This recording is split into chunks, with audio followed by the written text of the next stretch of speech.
Listen, if you're looking for like a review on this game with a number at the end to determine whether or not you should buy it, then how about you take this number and get out of here.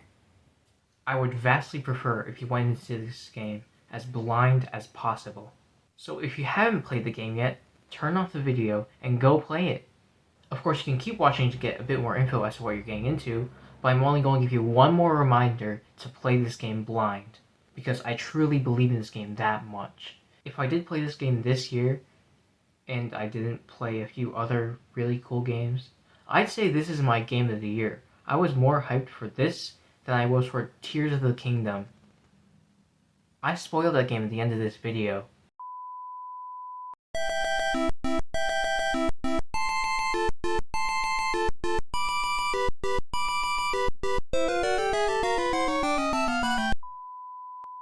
But that's enough of that. I should talk about at least something related to the game. How about... You know, the Ace Attorney series is probably... No, it is by far the most iconic Japanese adventure game series of all time. If you've been on the internet for more than a decade, or you're a huge fan of DS adventure games, or visual novels in general, I'd be genuinely shocked if you've really gone this long without at least hearing about the series. But even then, it's also a wonder to me how the series gained so much popularity and how it even got off the ground. The director, Shu Takumi, had to really fight Capcom to get this game out the door, with it originally being a Game Boy Color game, the movie to the Game Boy Advance, and not even releasing in the West until the DS. Now, I'm not gonna dwell on Ace Attorney for that much longer because there are already a lot more great videos you can watch on Ace Attorney.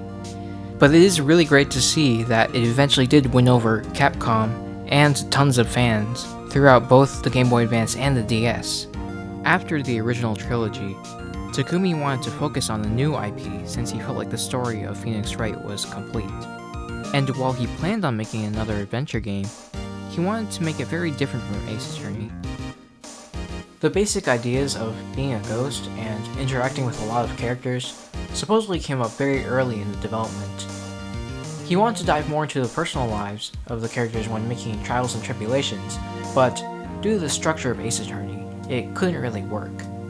It couldn't work in a lot of other ways either, like, how could you possibly get to know a wide variety of characters in such a little amount of time? Apparently only someone who's dead has that amount of time, which, that's probably true. Even though these concepts came early on, the idea was put on hold as Capcom put Apollo Justice Ace Attorney into production. But it was after that when Takumi could give the project his full undivided attention. The game was first revealed at Tokyo Game Show 2009 along with the first look at the characters and the gameplay concepts. And I don't know about you, but that's kind of a bad sign. Oh, it was only shown at a Japanese event? Well, it wasn't long before it was announced to come to the West too, as it was shown off at E3 2010. Where it was probably one of the least talked about games in their showing. I mean, I kinda get it. Marvel vs. Capcom was making a huge comeback, so all eyes were on that. As for all their other games, Dead Rising 2 had this huge adult party I don't feel like showing on this channel. And the other DS game shown was a sequel to Okami. You know, a game that already had a huge fan base. It was there though. People did acknowledge its existence. You can see it was there. You can even hear it was there. My grandma's dead. My grandma's dead. Right? But if she was undead, I would chop her head off like nothing. That's the right call. Hey man, let's go check out the Capcom booth. It also wasn't long after this when the game actually released in Japan. Hell, they were even able to get out a mobile port and an online flash demo before the game released in the US and Europe in January of 2011. I assume Capcom didn't actually care enough about the game, since the European version was published by Nintendo.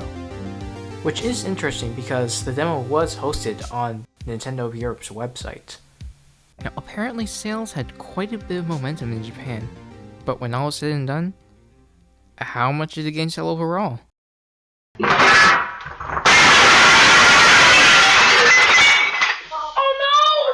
Not only was it a low-profile release from Capcom, but releasing in 2010 and 2011 did nothing but fuck this game over.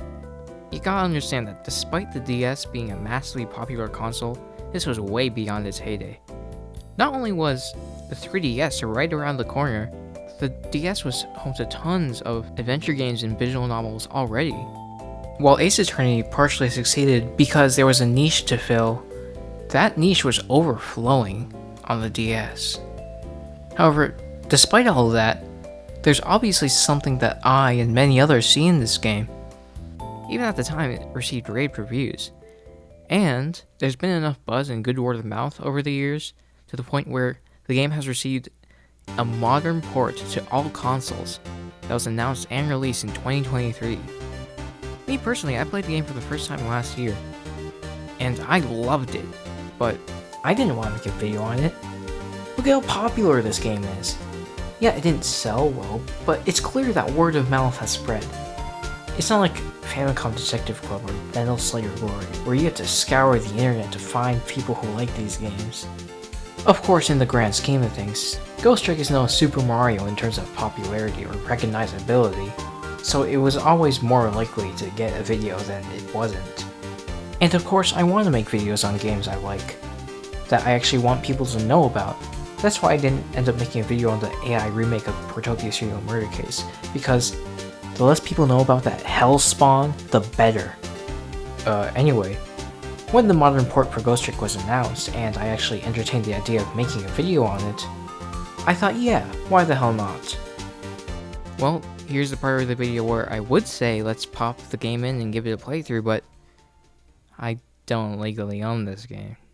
I mean, I am getting the modern port, but the DS version? No.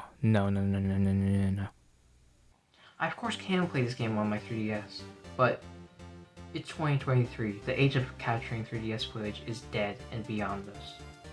Unfortunately, for some reason. You might say, oh, just record yourself playing the modern version.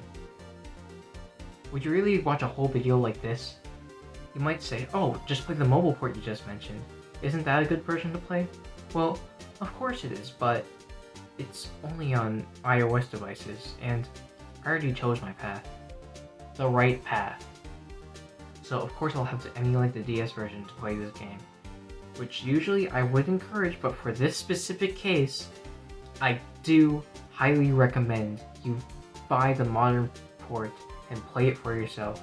Because just a year ago, if you didn't want to sell your kidneys, and if you chose the right path, you couldn't get this game anywhere. Now you can go into any online store that sells video games and you can get this game. Hell, in some places you can get this game physically. That is a miracle.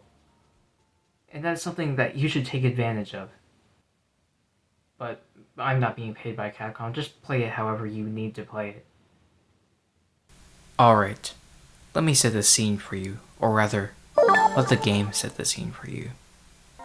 It's a dark, lonely night in the junkyard.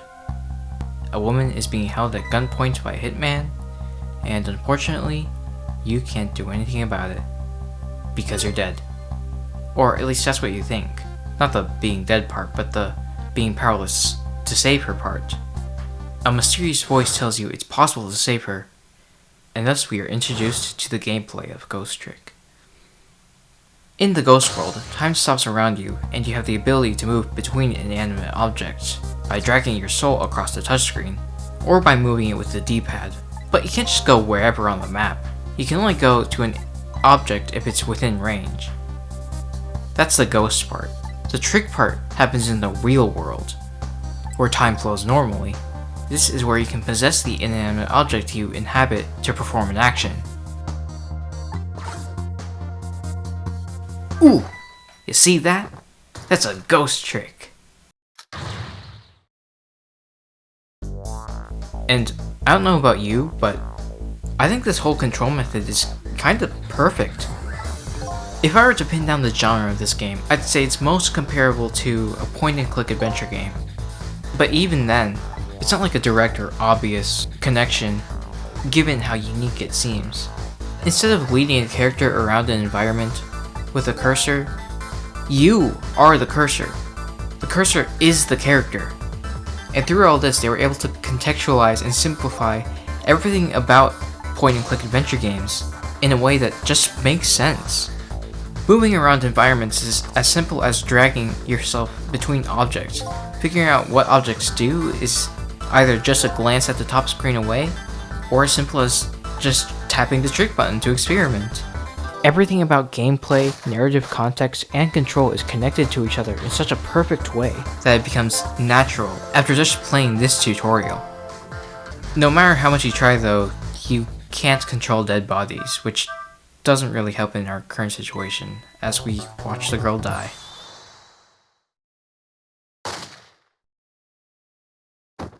It's too bad we weren't able to put a stop to her unfortunate fate. But things aren't over just yet. I mean, we're just getting started here. We finally meet the voice in our head, also known as this lamp named Ray, and he's about to introduce the true gameplay loop we'll be following. He tells us that while we can't possess corpses, by connecting to their soul, we can go back in time 4 minutes before their death to replay the last moments of their life, and hopefully in these moments, we can change their fate and save their life. It's ridiculous, it doesn't make any sense at all, but who cares, it's awesome! And while we will see how awesome this whole gameplay loop and the concepts and ideas it presents will be expanded upon in later chapters, this beginning part already tests you in clever ways on how everything works.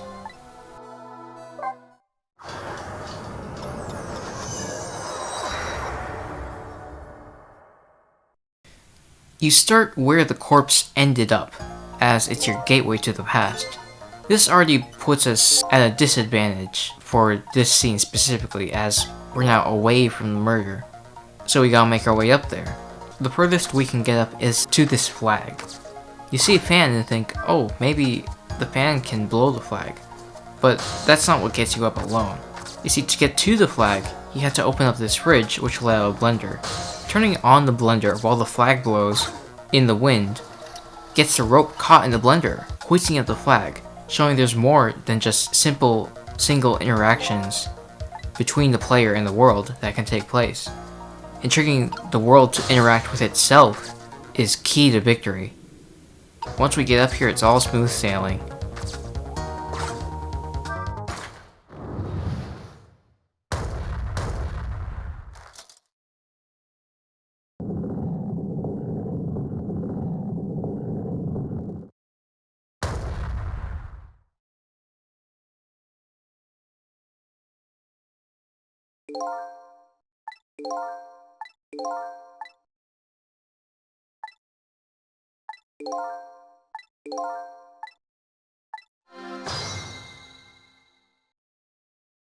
And after saving the girl's life, it's only now when our hero realizes he has no memory whatsoever.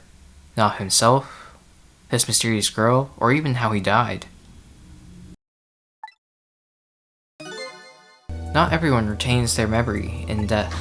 Not that it matters, as all souls disappear by sunrise of the next day.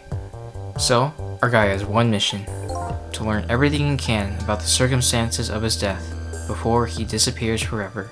And it all starts with our one witness, the girl who's the key to everything, whatever that means.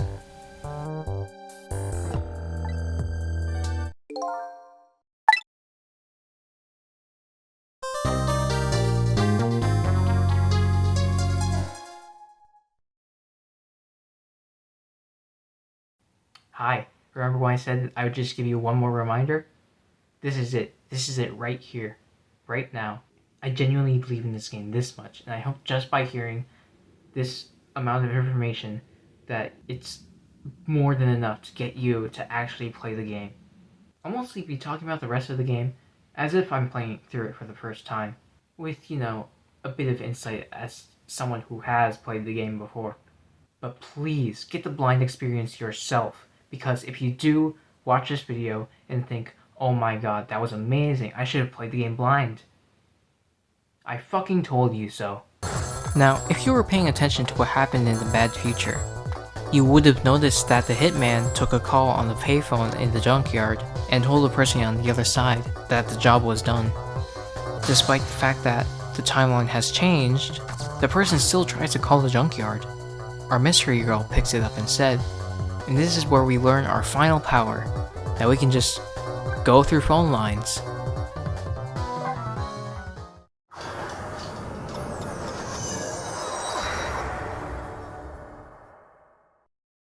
So we get to the other side and there's this really fancy room, and it's where we learn the names of both the girl and us. Lynn is supposedly being targeted by these guys to cover up any knowledge of something called Temsic. As for us, our name is Sizzle. Our relationship to these blue guys isn't exactly clear. We just know that they don't trust us. After this, the boss gets another call.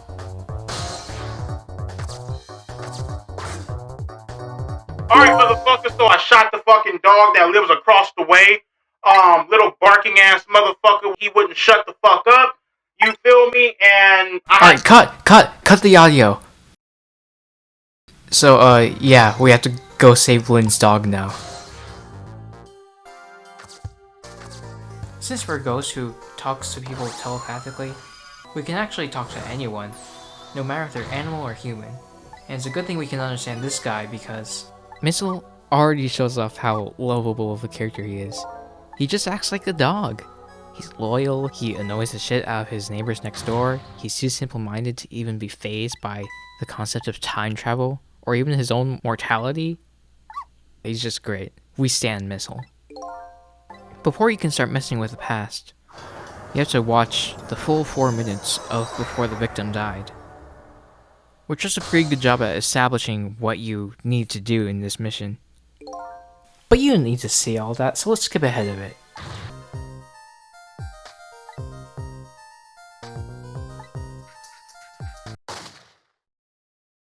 But Jesus Christ, he shot the dog at point blank range? And Camilla doesn't react at all. Like, what the hell is she listening to, where she can't even hear someone shoot a sniper rifle in front of her?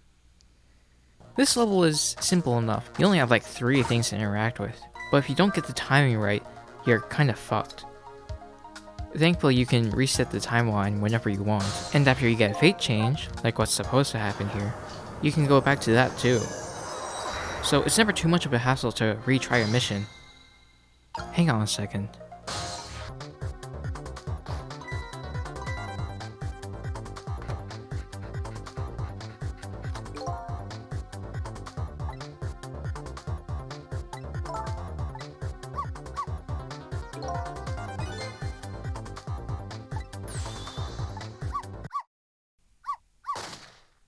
Okay, now I just feel bad, especially since that took like 6 years to activate. Anyways, here you gotta do some stuff with like a rat and a donut to get Missile under the couch, which prompts Camilla to follow him to calm him down, and in this case will allow both of them to hide from the hitman. And the game always does a good job at pushing you in the right direction. This solution seems like it'd be weird to an outsider, but it makes sense if you're paying attention to what things you can interact with. For example, in this first part of the level, there's this cabinet door that you can use to fling a rat. In the second part of this room, there's another cabinet door that you can interact with. So, if you did experiment with the first one, then you know that if you can only get the rat to where the second one is, then you already know what to do with it. And if visual clues aren't enough, and if interacting with all your possible objects isn't enough, you can always hear what the characters have to say about the situation, as they can give pretty helpful hints. With the fate of these two changed, the hitman decides to further pursue Lynn instead of just waiting around for her. Camilla tries to warn Lynn about this, and Lynn asks Camilla to bring a music box to her. Unfortunately, we can't go after her because Camilla drops the fucking phone in the fish tank. Do any fish even live in there? Once we find the music box, we have to find another way out of this apartment. Wait. A Christmas tree, huh? Does that mean Ghost Trick is a Christmas game? There isn't a calendar there, but could you imagine if I released this during October or December and thought to make it a themed video around like Halloween or Christmas or something. That'd be so fucking stupid. Thankfully, the shitty neighbor next door has a phone that we can borrow. So while this lady is typing away at her kinky self-insert fanfiction, we're able to use her phone to make our way to the junkyard. But before that, I actually want to talk about this game's presentation, because it's just really fucking good. And it's probably the biggest reason why I'm glad this game has gotten an HD re-release.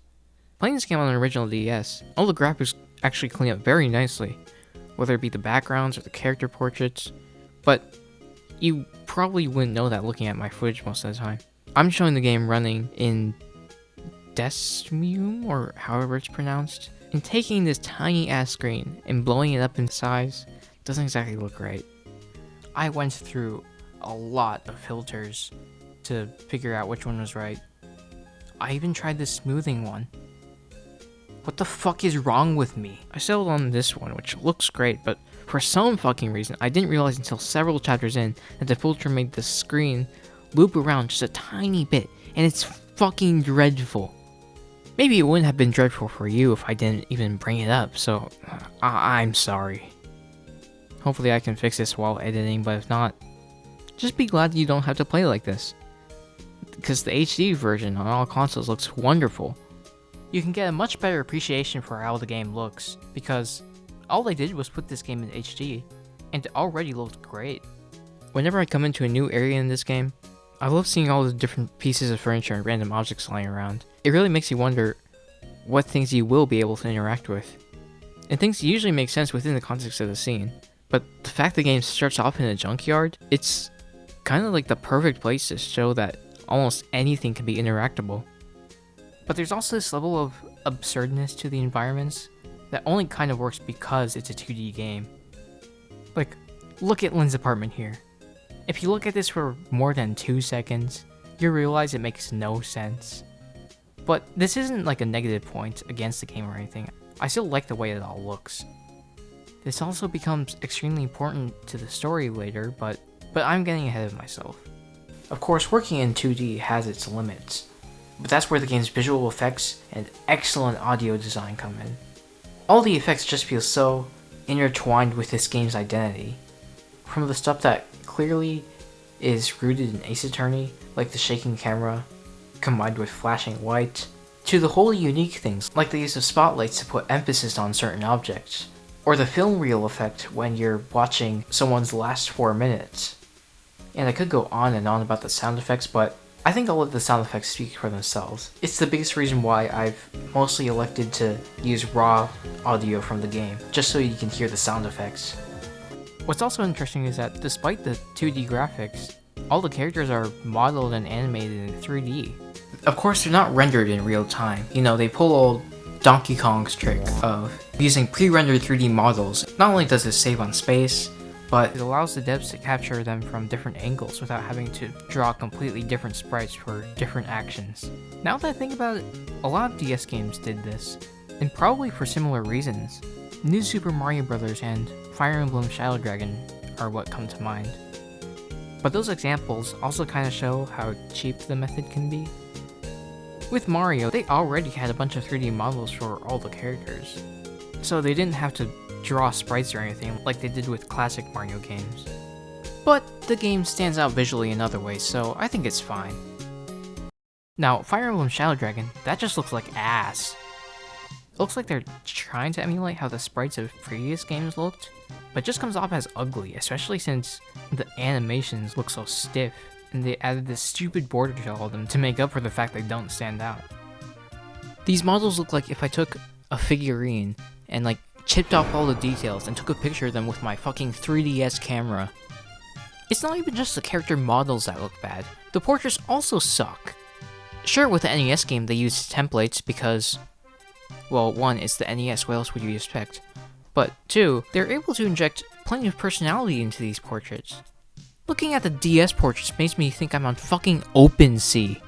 Like, yeah, I'll take the rad NFT for 0.77 bucks. And what the hell is up with this map? I can't see a fucking thing on this. Did someone soak it in mud? Or did the pirate captain not pay attention to what he was doing and started wiping his ass with it? Anyway, what were we talking about? Oh yeah, Ghost Trick. The models in Ghost Trick don't come off as cheap at all. Not only because all the character designs are great, or because there's plenty of detail where it counts, but also the animation just breathes so much life into them. We can see that here with our crazy lady in red typing away at her typewriter, but it's much more prominent in our next chapter. The police are here investigating the crime scene, and does no one notice the lamp that's moving all by itself? Anyways, it's here that we're introduced to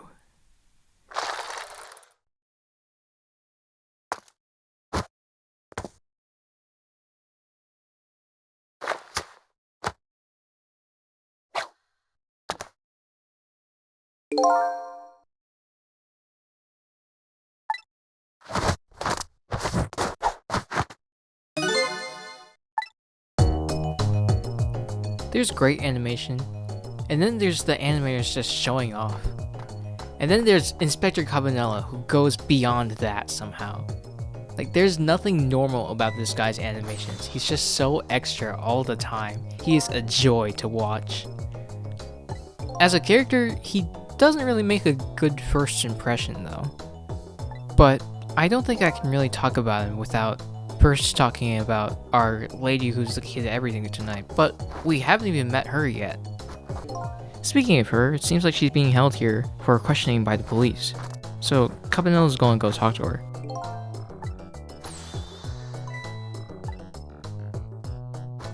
A few moments later. Oh shit, that doesn't sound so good.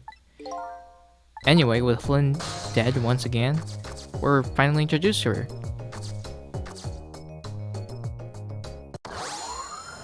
The way Lynn is written is kind of synonymous with the tone of this game overall.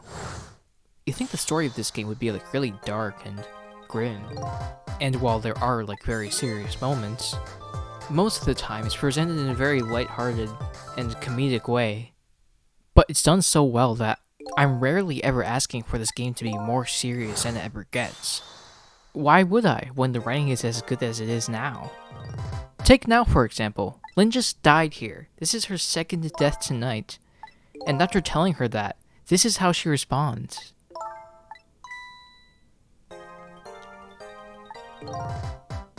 Like, come on, that's amazing. This game's writing takes advantage of its unique premise to tell such distinct, dark humor that makes perfect sense within the context of the game, and it all just works so well. This level kind of really messed me up the first time I played it. Not so much the first part, where you just have to realize that cops are fucking stupid, more so the second part, where you realize that cops are really fucking stupid. Anyways, once you get outside, you see the hitman hiding next to these searchlights. So you think, oh, I should turn on the searchlights so that the police can see him. But, you see, for some reason, these police officers are really low on power, so they only have 2 searchlights on at a time. So you think, oh, maybe I'm supposed to lure him to the police siren so that I can trigger the police siren and the cops will notice him. But no! The cops really are that fucking stupid. Alright, so here's what you're supposed to do. The searchlight you want to get the hitman under is all the way on this far end. But by just switching these 2 on and off, you can't get that one to turn off. You have to physically go over there, turn it off, and then turn the other 2 on by hitching a ride on these police officers' batons. And you know, I went back to make sure I wasn't missing anything about this scene because you need to possess this searchlight to get into this area of the map. So I thought, oh, you can just turn it off before you do the whole thing with the hitman. But for some reason, the searchlight comes back on during this portion of the level. I guess it's a lot more of a puzzle if you do it the way it is now, because if you turn it off before you have to do the puzzle, then it's not really much of a puzzle. You were just rewarded for mindlessly doing something. But the way it is now, where you're forced to contest with these police officers and their batons, it just isn't as fun because they're so slow. can you hurry up here? I'm trying to prevent a death. Can you just go to the other side? Do I need to somehow trick a minority into existence so that you'll run over there and kill him? I don't think that guy counts. He's definitely British. You know, this puzzle doesn't ruin my day or anything. In fact, this siren I mentioned before can actually be used to attract the attention of the cops and reset their cycle, allowing you to go in either direction instantly. So there's at least one element of this all that's sped up for your convenience. Getting the story straight so far, Lynn is a young detective who's investigating a very important personal case. It seems Sizzle is the one who asked Lynn to meet him at the junkyard. For some reason, Lynn doesn't remember how he died though. Anyways, the police and the other detectives reveal that there's a very interesting relationship between Cabanella, the head of the Special Investigation Unit, and Lynn, which they don't know much about. But considering they treat Lynn like she's the only female counselor at a Boy Scout camp, I don't want to know what these fuckers think. They're too busy trying to imagine what's under that yellow detective coat to even wonder where she is. Where is she anyway? Well, our answer comes with very quickly. Oh, son of a bitch.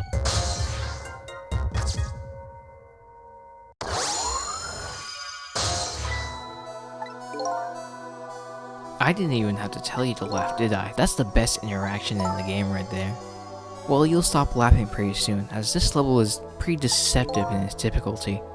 You have to stop this ridiculous Rube Goldberg murder machine from killing Lynn. You think it'd be easy. Hell, Lynn herself says, oh, it should be easy, since it's a machine. But this puzzle requires much stricter timing on your behalf. You're only able to work within the last few seconds, which definitely puts a lot more stress on you. Anyways, once we save Lynn again, we have a bit of a talk. Basically, even though Lynn and Sizzle say they're not gonna help each other, they're gonna help each other. Lynn asks him to check in on a prisoner, the guy whose case she's investigating. He's gonna make his way over there while she meets up with Camilla. Yeah, remember when that was a thing? Anyway, I haven't talked much about our protagonist, but Sizzle is a really good one. It's pretty admirable how selfless he is.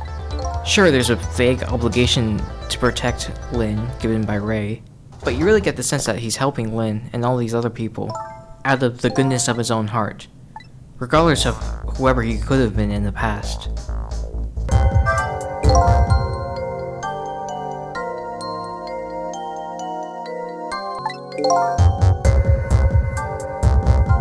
Now, for some reason, a lot of people seem to hate the prison.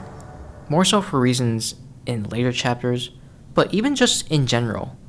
And I don't know, I think it's fine. It's far from my least favorite place in the game. But the part I dislike most about the prison itself is this beginning part. All you have to do here is make the prison guard read all the notes his partner puts up, and you just get a bunch of exposition about the prisoners being held here. And while it can be kind of amusing, it takes a while. The detective is really the only one we care about, and they talk about him last. But you know, I put up with it. Not just because these guards are really entertaining, but also listen to his music.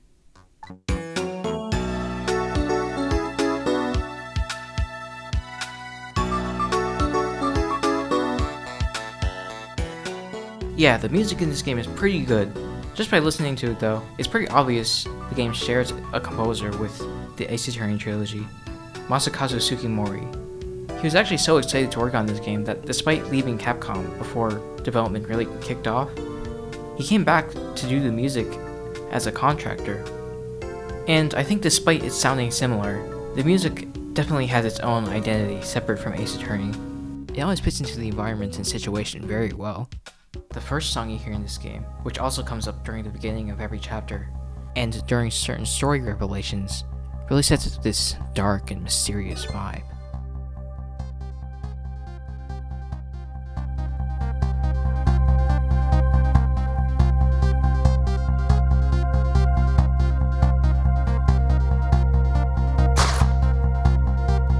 But it's almost always followed up by the main theme of the game, which adds in this whole heap of confidence, since it usually plays after you save someone's life. And I really like that relationship between these two songs.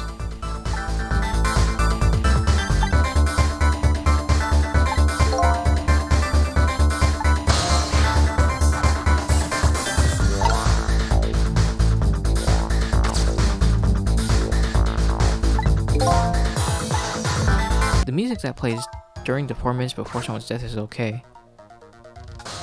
But whenever the situation becomes more dangerous or desperate, there's usually a remix that comes in that does a great job at reflecting that, especially when you get down to the last few seconds and it goes.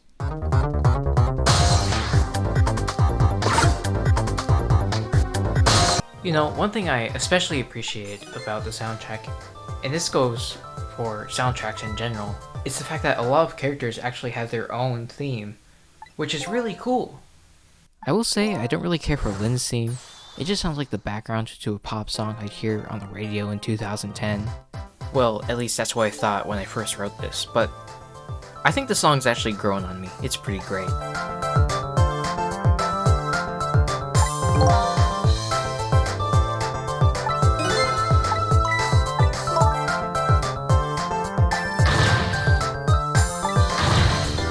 Missiles is joyful and bubbly. It kind of sounds like the song that plays on the Nintendo stage in Smash Bros.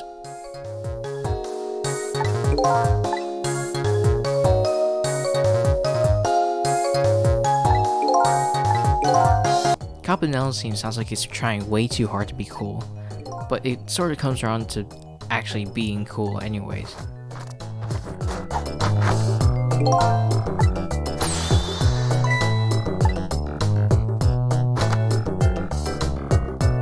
There are quite a few songs that you'll hear like once or twice and never again, and even these can be bangers. You got Ray's theme, which only really plays like a few times in the very beginning of the game.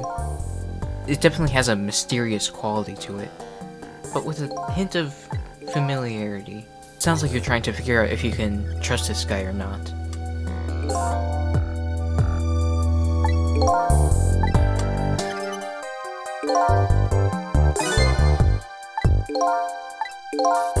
You go to the police headquarters once and never again throughout the entire game.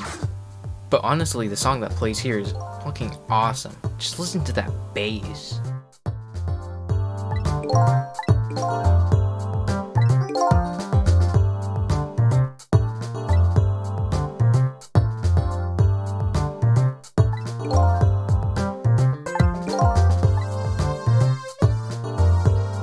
One of my favorite songs, though, is this one, which feels like a laid-back and cooler version of the 4 minutes before someone's death song, or whatever it's called.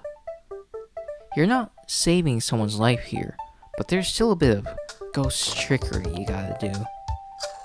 That's fucking terrible. Cut that out.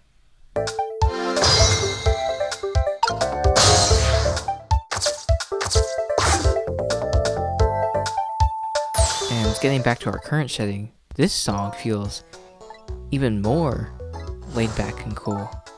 Like you should really take your time to figure out the puzzles here.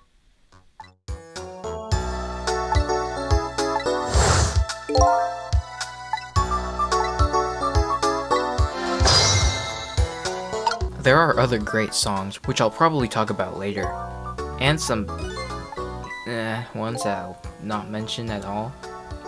But overall, I really like this soundtrack. In anything except for the modern version. I don't know if this is an unpopular opinion or anything, and I know I'm supposed to be hyping up this re-release, but these new remixes kinda suck. The new instruments don't invoke the same vibes as the original. It's like completely off. Listen to the Lady in Red's theme compared to both games.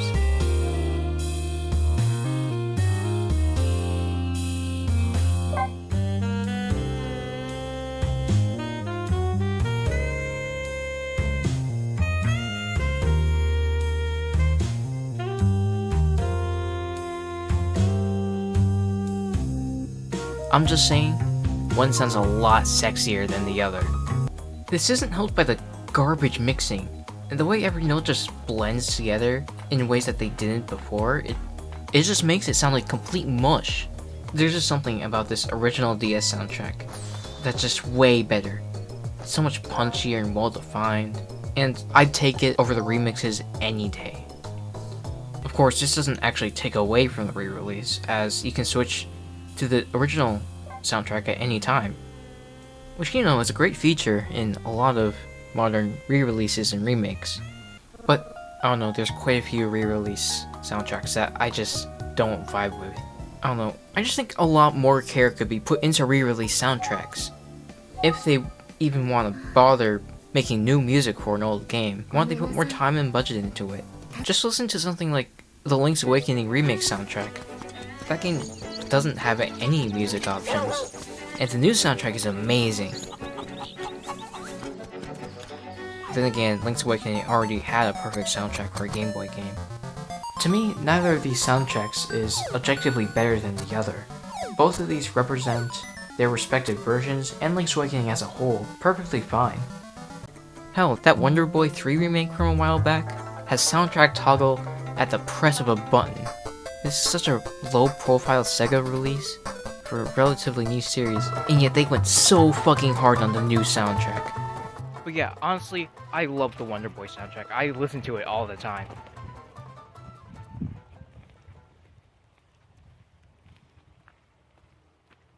Oh fuck, I'm supposed to be making a Ghost Trick video!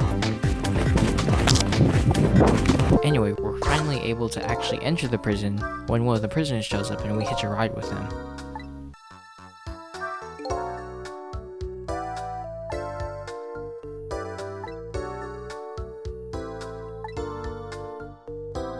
I gotta say, Sizzle has some really weird things to say sometimes. I guess that's the sort of thing that happens when you lose all your memory.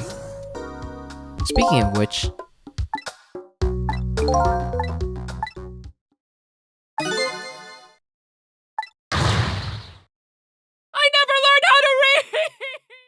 well, that's a bit of a problem. But Sizzle decides to check the schedule anyways. I don't know if I've mentioned it before, but the puzzles and the things you interact with really fit into the setting well. Like, the system that these prisoners have going on is fucking ridiculous. But hey, whatever works, right? This game can be as crazy as it wants. As long as what's going on in the world makes some sort of sense, I can live with it. Like, yeah, why wouldn't these prisoners try to cooperate with each other to get out of here? And of course, we as the player have to understand that and use that to our advantage to progress through the game. It's good ludonarrative harmony. Wow, look at me, I just used a fancy game design discussion term. Aren't I so fucking smart? Okay, I'm not gonna pretend I know everything about game design. If you don't like the level in this game, or hell, just in general, if you don't agree with my opinions, that's perfectly fine. I can even understand if people don't like this level, especially since you're required to trigger this minute-long alarm sequence just to progress. Hell, it takes even more than a minute to regain control. That's a lot of just waiting around looking at shit. And if you mess up in the later half of the puzzle, then you have to do it again. Well, it's not that bad if you have to do it again, because the first time you trigger the alarm, it locks you into watching everything first, so that you can see how the toilet system works. But on subsequent triggers of the alarm, it doesn't lock you into viewing, and you can hitch a ride through the toilet system during the alarm sequence. Some of you might think, how the hell would you mess up this second half? Well, you can actually hitch a ride in this thing's spoon, and get stuck in the hole he's trying to dig out. From here you can catch a secret scene, where some other prison guards seem to be preparing something. Huh. I wonder if that'll be important later. You can actually see quite a few things by going to places you're not supposed to. You can find the guy who is unlucky enough to fuck this lady, who you can check in on to see the progress of her, book. You can give progress reports to Ray. Very early on, you can actually find out that Lynn contacted the police to come to the junkyard, which is something I didn't even know about until I was showing this game to my cousin. You can see what this other detective is up to, as he gets bothered by this weirdo activist, who you will also find out goes missing if you check later. You can check in on whatever this police guy is doing. You can even go to this restaurant before you need to.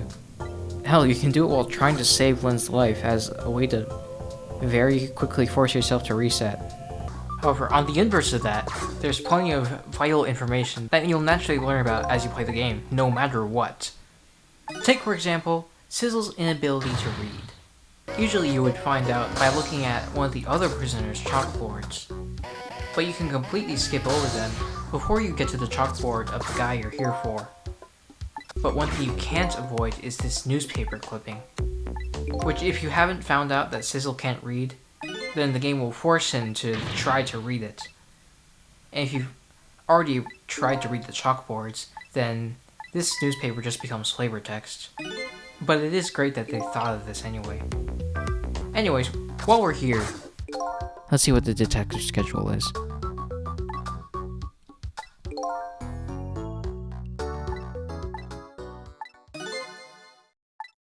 Oh.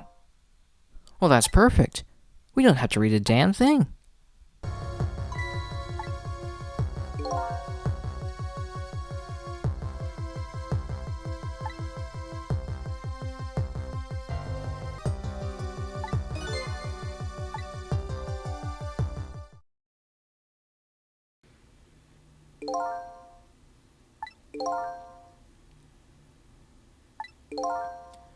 Unfortunately, a picture's worth 1,000 words.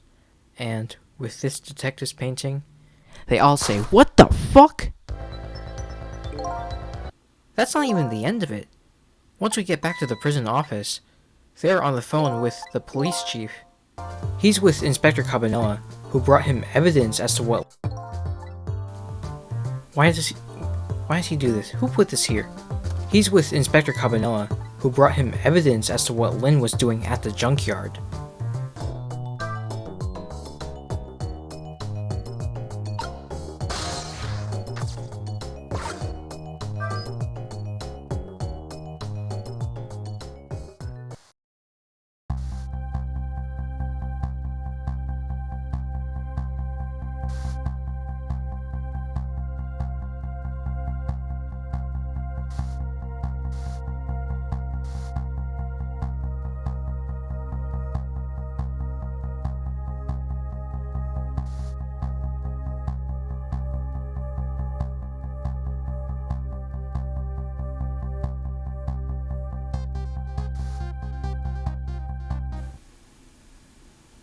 And you know, a video is basically 1,000 pictures, so that's 1,000,000 words saying, while our mind is getting fucked to the moon and back, there's a disaster going on at the restaurant Lynn went to, and...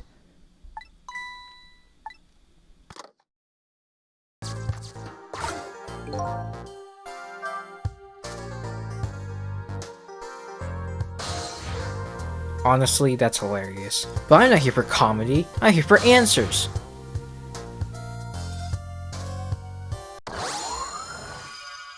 Tonight is just not Lynn's night, man.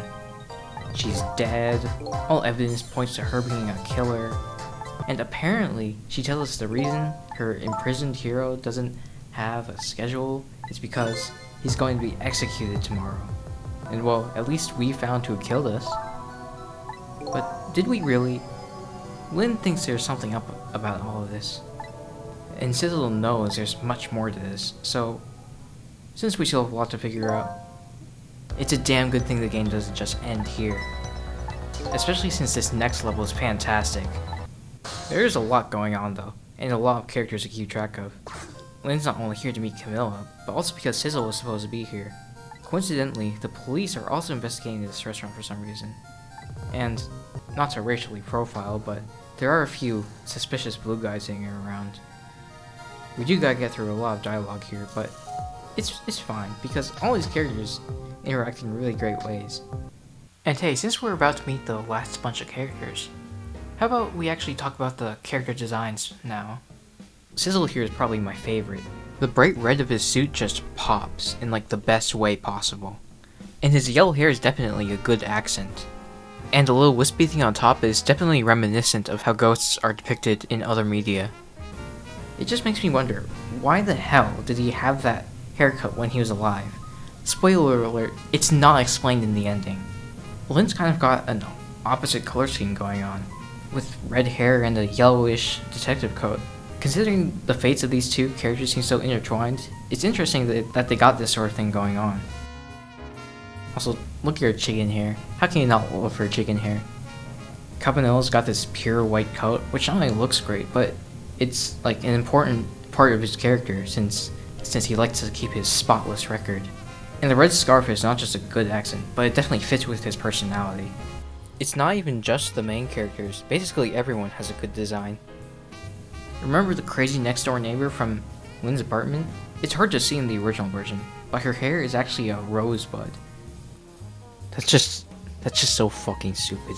It's amazing. While these two prison guards essentially have the exact same outfit, the differences in their personality and behavior and all the little details make it so that it's literally impossible for you to get one confused with the other. I even have good things to say about the hitmen. Of course, the game starts off with nearsighted Jigo, who can't be bothered to get a pair of glasses. But then you meet one step ahead Tango, who lo and behold, wears glasses. That's wonderful. Let's see, who else is there? There's the prisoners, who definitely fit their description. What the fuck is that? Moving on from them, even though I didn't talk about them at all, if you played the game to this point, you'll have briefly met this weirdo who's trying to protect the local park. And this guy looks like he's from straight out of a Zelda game. Everyone likes to compare him to Beetle, but there's a much more obvious comparison to be made here, if you ask me anyways. I bet he wishes he had a bird companion, like the junkyard superintendent.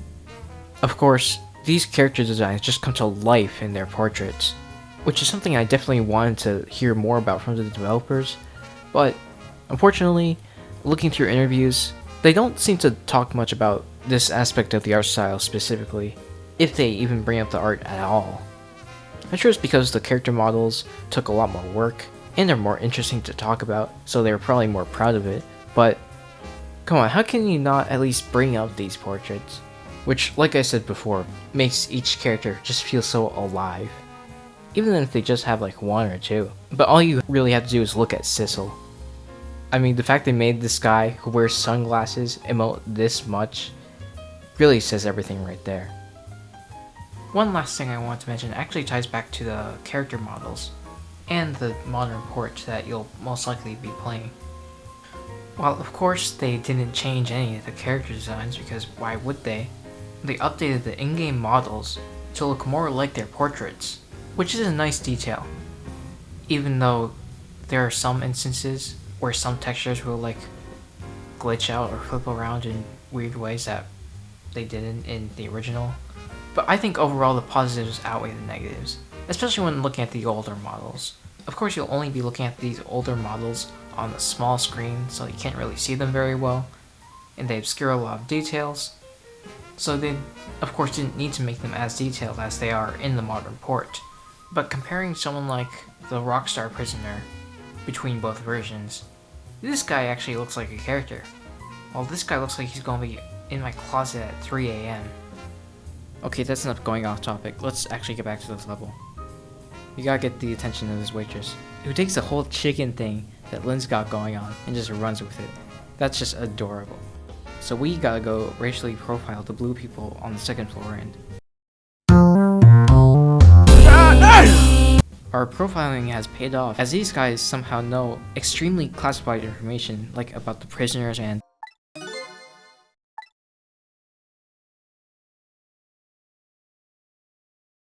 Hey, come back! I'm not done talking about you guys. Okay, so we gotta get the attention of the waitress again to get her to notice the suitcase the blue people left behind. And how does she get in and out of that elevator? She just stands there and then it opens and then she's inside and it closes. Does she just... Anyway, we make our way over to them and this lady senses someone is listening in on them.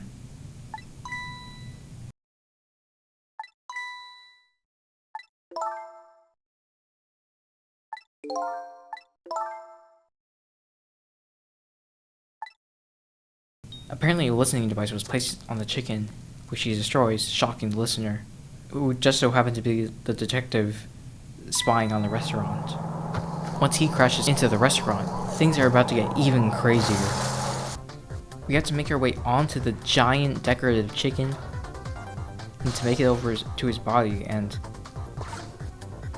can we even go back in time within a time loop? Apparently yes. From this point, it can actually be pretty hard to figure out the solution. If you're at a point where you're in the car, you've already lost. The only thing you can do, actually, funnily enough, is this.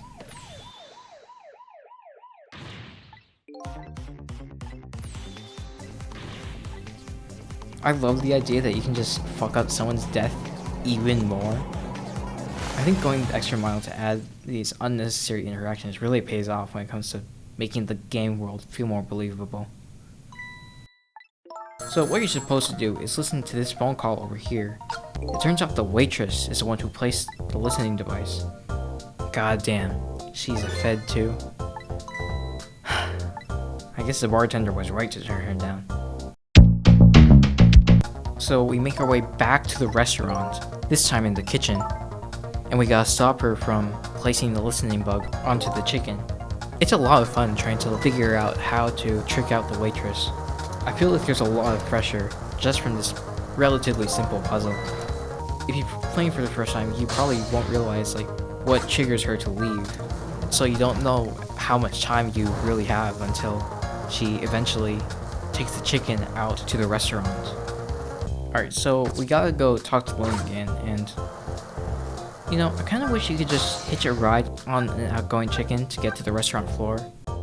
You do go from the prison guard room to the cell floors, so they could have done it. Anyway, we get to the restaurant floor, and damn, she's fucking that shit up. Anyway, Lynn finally reveals that she's trying to solve the case of Detective Chowd, a once renowned and respected man who even saved Lynn's life a long time ago. So the idea that he killed his wife just doesn't seem right. Chowd and Cabanello were actually great friends when they were both working as detectives, but ever since Chowd got arrested, it seems that the only thing Cabanello's worried about is getting higher up in the agency, eventually becoming head of special investigations. Well, we'll have plenty of time to save him if his execution is in the Oh. It's happening now. As we speak. At least this Detective Ringe guy lets Lynn know about this. He could have said nothing and not let her try to do anything to stop it. So, he's pretty cool.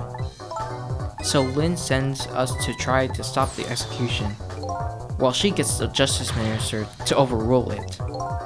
But isn't she supposed to meet Camilla here? She's a vulnerable child just running around the streets at night. And isn't that music box supposed to be really fucking important? I guess Detective Ringe is just gonna look out for her, so I guess it's fine. Anyway, now we get to the part that people really seem to hate for some reason. And like I said, I never really had an issue with these levels when I played the game the first time, and playing it for this video, yeah, I still don't get it. It's fine, it's not the worst level in the game. I do have a least favorite level, which we'll get to, but for now it seems like the prison is in kind of a panic. But the execution was a success. So we make our way over to Chowd, and it seems he's gonna make it easy for us, since he's fully awake and conscious. But also not at the same time, because he doesn't really want us to save him for some reason. This puzzle is actually pretty simple, since you already got to know how the toilet system works. I find it interesting that they were able to make a puzzle where you utilize your knowledge in a different context. Anyway, once we trigger the electric chair early,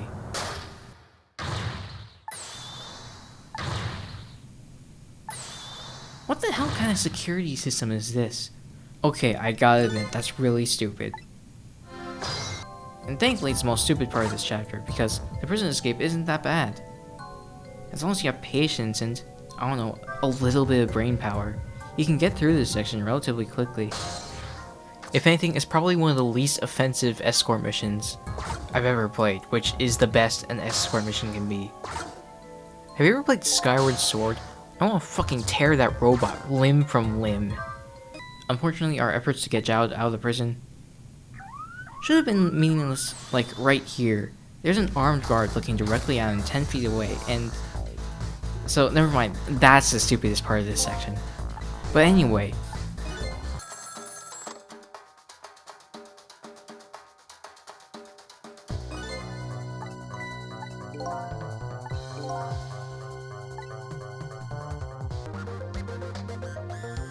Yeah, things don't really go as planned.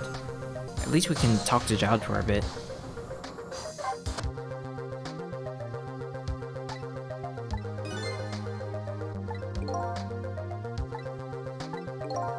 You know, people also hate this detail since it's a thing that comes up a lot in Ace Attorney games.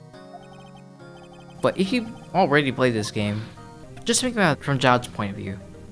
In his conscious mind, he sees the face of this man who has no recollection of who he is, and is currently trying to save his life. If he really was the guy that Jowd knows this face as, would it be wise to tell him who he supposedly is? On one hand, if Sizzle is the guy who belongs to this face, triggering his memory could lead him to do things he, let's say, wouldn't do in his current mindset. Can you tell I'm trying to stay vague for spoiler reasons? I know there's still at least one person watching this who hasn't played the game yet, and I think if they suddenly get a revelation at this point in the video that they should close it and experience the game for themselves without knowledge of what's going to happen, they should have that. Anyways, on the other hand, if Sizzle isn't the guy, Jowd would know he's leaving a completely false impression on him, and that only further complicate things for everyone involved. So it's fine that Jowd doesn't say who Sizzle is, because what he says here is true. I feel like the whole mystery behind your own identity is built up extremely well. The twists and turns the game takes you through are each more compelling than the last, and only keep you guessing as to what's really going on. Anyway, Jowd also just thinks he deserves his punishment. Remember how Lynn mentioned Jowd saved her life? He did so by killing her captor, but nonetheless, he still decides to help us, forwarding us to the Justice Minister's office. Oh my god, what happened this time?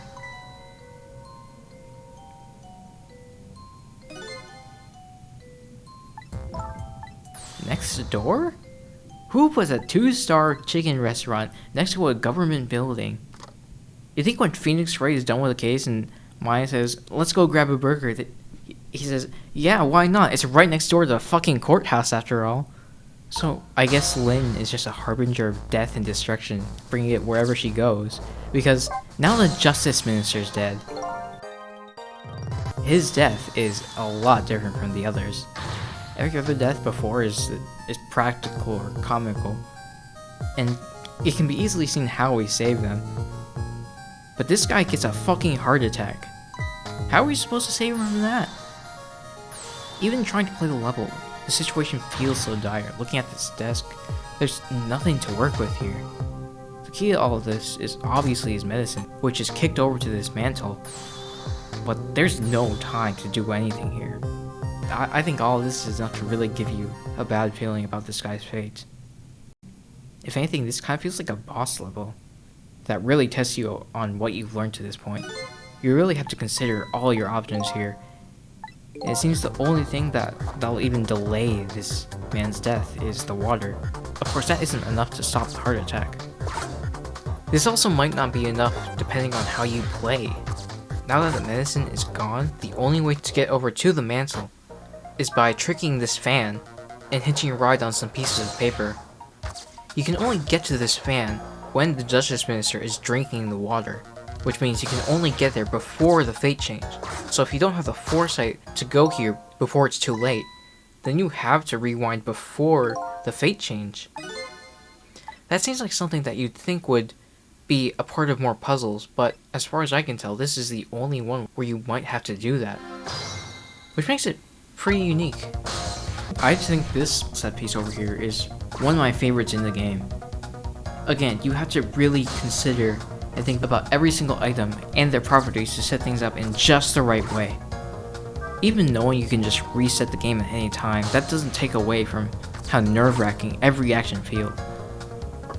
This is probably one of my favorite levels in the game, but it's not my absolute favorite. We'll get to that soon enough.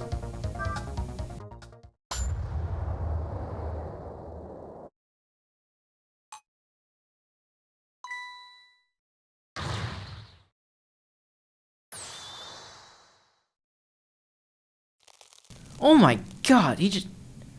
Well, we tried our best, but Yeah, he's completely fucked.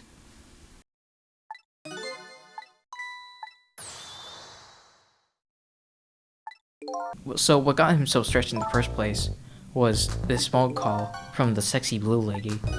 Apparently, she's holding his daughter captive to make sure he holds up on his deal. If you go to this location during this time, you'll see that's completely bullshit. Remember the kid of the crazy lady that lives next to Lynn? That's his daughter.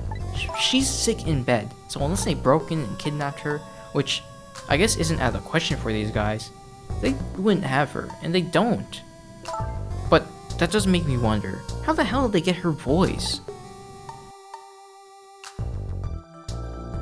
We're able to tell all this to Lynn in the present day, who's trying to talk him out of the execution order as planned.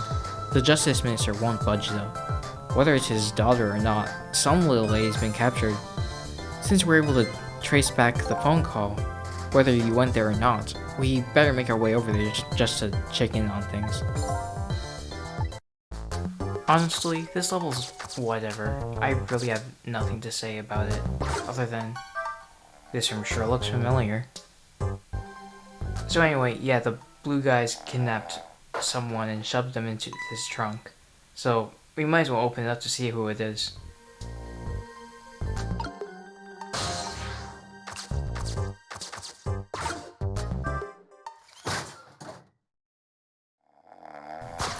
What? Not only did they kidnap Camilla, but she fucking died in a previous timeline, meaning there's someone else who saved her. Not only that, but this is her old house, and it was abandoned after a freak accident where her Rube Goldberg machine, to celebrate her mom's birthday, killed her, and her dad, who's Detective Zhao, took the blame and turned himself in as a killer? Oh my god, that's so fucked up. I was just about to make a joke, too, about how at least Camilla's taking her kidnapping well. She's got drinks, she's reading a book, she's living up to this kidnapping. But no, holy shit. I will say, as much as I want to take this moment seriously, the impact of learning how her mom dies is kind of lessened by how ridiculous and comical it's presented when Lynn dies from the exact same device. But also, why would Zhao basically kill himself to take the blame? That doesn't help Camilla at all. Not only would she still feel the true guilt about killing her mom, but she'd also have to grow up completely parentless. Do you really want that, Zhao? Your daughter is going to be fatherless. She's going to subscribe to pedophile. Okay, we'll talk some sense into Zhao when we get back, but for now, let's just try to save Camilla.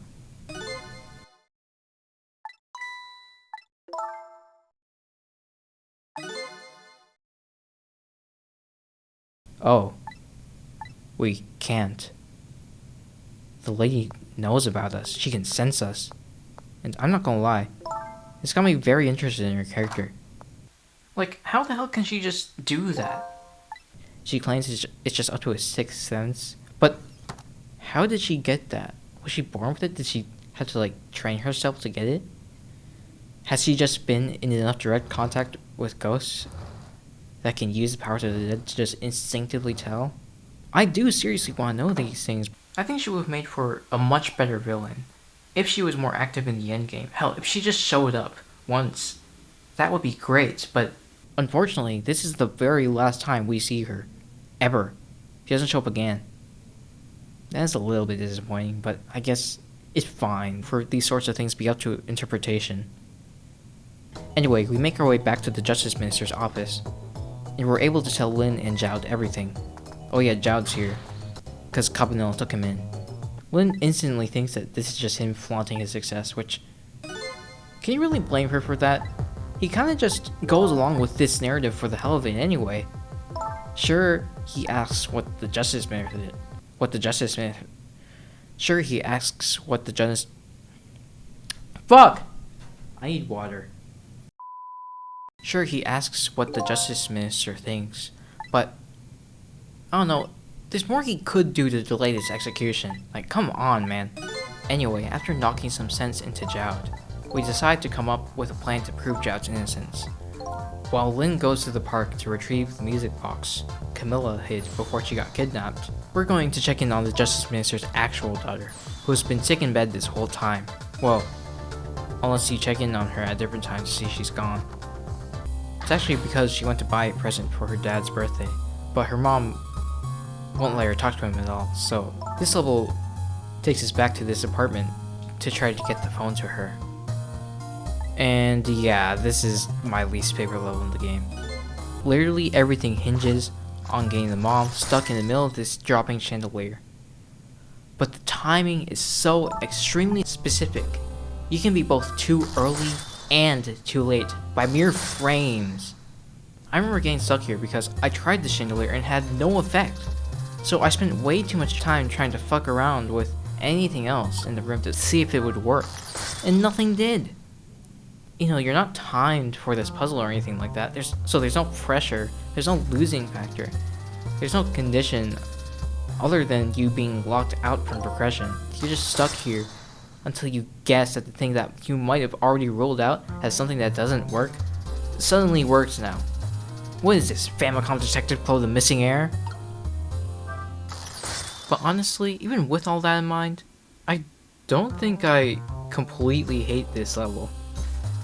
I originally said there was no hint to this being the solution, but there is, and I just didn't remember it for some reason.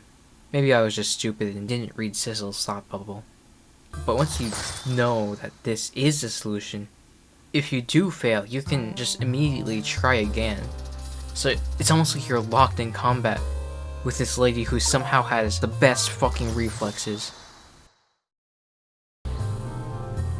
So we get the phone to Amelie, and since we're able to prove that she's safe, the Justice Minister is able to finally acknowledge our existence and admit that he has made a mistake.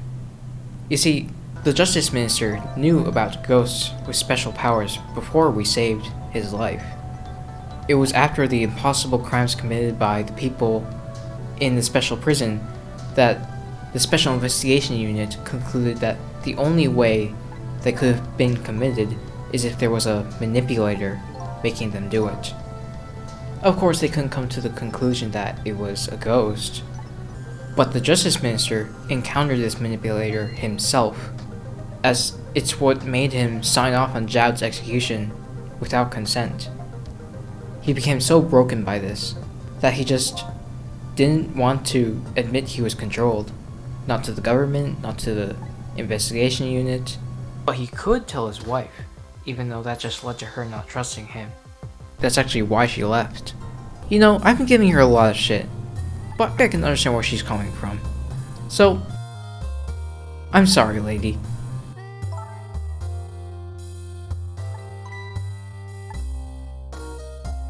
Alright, now get out. The Justice Minister admits all this to Jowd, Cabanilla, and us.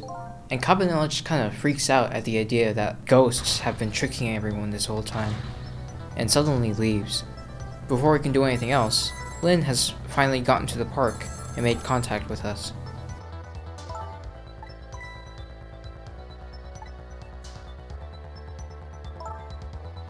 If you thought things weren't crazy by now, just wait till you see this level.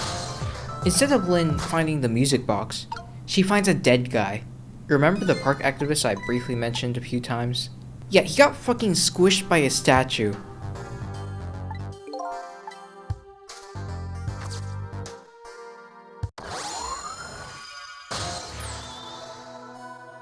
And he fights for his cause even after death.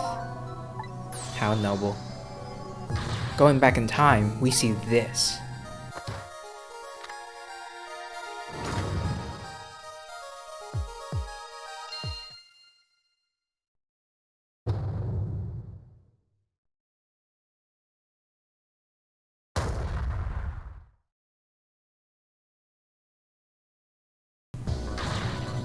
Who the hell could have done that? Well, here comes the return of the most glorious character in all of fiction. That's right, Missile's back. And he's dead, and he just has ghost powers now. Missile managed to escape the apartment to protect Camilla, just to get run over by the short blue guy. The short dude accidentally ends up killing Camilla, but somehow, by some miracle, Missile is able to unlock the powers of the dead and save Camilla. Of course, at the cost of this guy's life. But now that we're here, we can use both ghosts to save the activists. Missile is interesting as a playable character. He has the most insane reach ever, and instead of possessing objects, he swaps objects of the same shape, which is already used to great effect in this level, as we have these 2 balls and a tire, which are all round, so they're all the same shape. From our perspective, being both the ultimate key to this puzzle and a crucial element of Sizzle's ability to move around this environment, you need to take into account the size and the weight of these 3 objects to figure out what's best for getting Sizzle across the seesaw, what can get caught in the tree next to the football, and what can be used to shake it out of the tree. Now that everything's okay, even though Camilla was still kidnapped, we now have a crucial piece of evidence, and an amazing new puzzle-solving companion.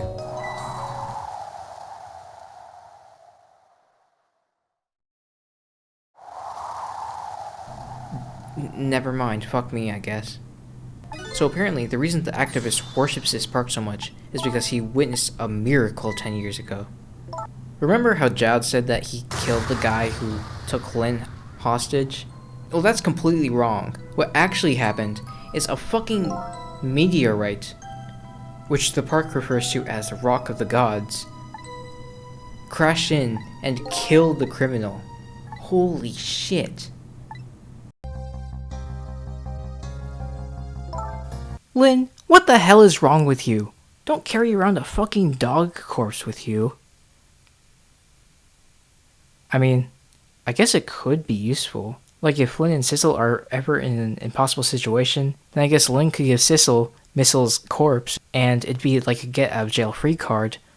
But, spoiler alert, that never happens. So, Lynn's just carrying around a dead dog for no reason.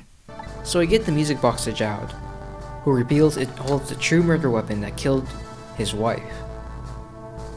With the crucial evidence presented and explained, the Justice Minister calls off the execution.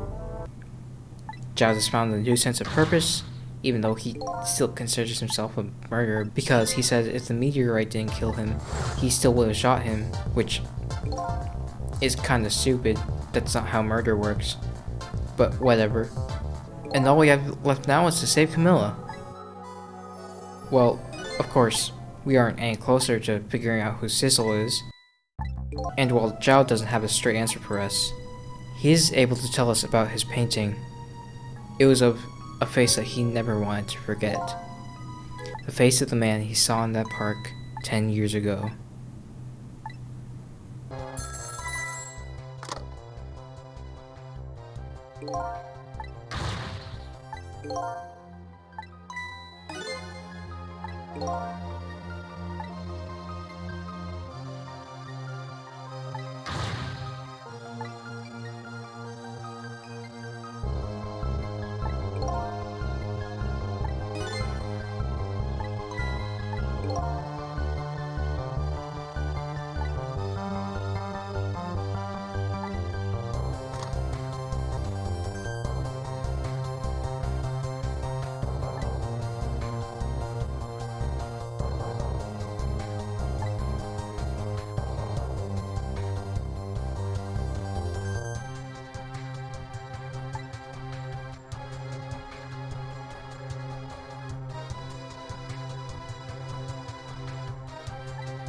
And here we have my absolute favorite chapter of the game. We go after Cabanilla and his disturbing message, and are greeted with this scene. Our body, alive and well, having manipulated and killed Cabanilla. If the mystery of ourselves wasn't a mess before, it's just completely gone to shit now. There's something so unsettling about seeing our own face and body, a face we've seen as selfless and understanding, act outside of our control as a ruthless, immortal monster of a man. The way the music pauses when he fries his own hand on the stove and doesn't even flinch, The way he uncrumples and reanimates after being shot in the chest. If this is supposed to be us, do we even want to come back to life anymore? And if this isn't us, then who the hell are we? And more importantly, who the hell is this guy? Alright, let's get to work bringing Cabanela back to life. Let me just go over here and... What the hell's going on?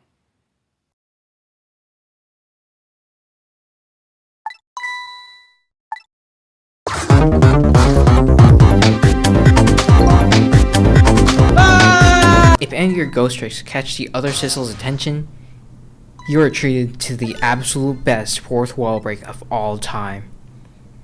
The unfamiliar blue ghost world, followed up by him turning towards you, acknowledging whoever our character is, and by extension us, saying that we've already lost, that he controls everything, ending the scene himself by instantly killing Cabanela. It's such a shock to any first-time player, and probably scared the 3 kids who played this game. It is an absolutely perfect moment. Okay, so let's not do anything to get his attention. We quickly find out that there really isn't much we can do here. We can at least check the basement and... oh my god.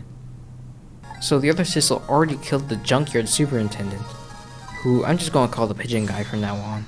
And he does so by fucking blowing him up with dynamite. Jesus Christ, man. How did he get that dynamite in this room? Did he manipulate the dynamite himself?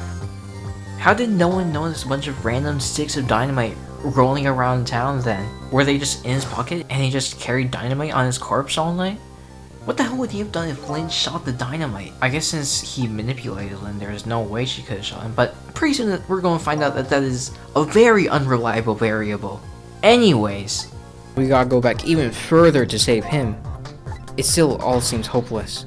There, again, is really nothing we can do here. That is, of course, until...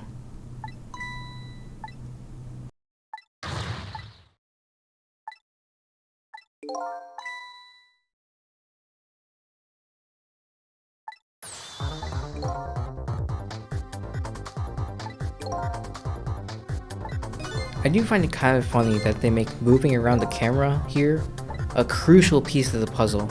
I can't remember off the top of my head if this is vital to any other part of the game. Some might say it's bullshit, but to me, it's more like they're really putting everything into this chapter. So Missile is now a permanent member of our party. And when it comes to saving both Cabanela and the Pigeon Guy's lives, he truly gets to shine. Coming back to Cabanela specifically is so exciting. If you fucked up earlier, you already know how much of a threat this other Sissel is. So having to subtly maneuver around, alter objects, and change the scene behind his back adds so much more tension than any previous puzzle. It kinda makes me wish there was more unique obstacles throughout the game. And of course the tension is only heightened by this stellar remix of one of the 4 Minutes Before Death songs.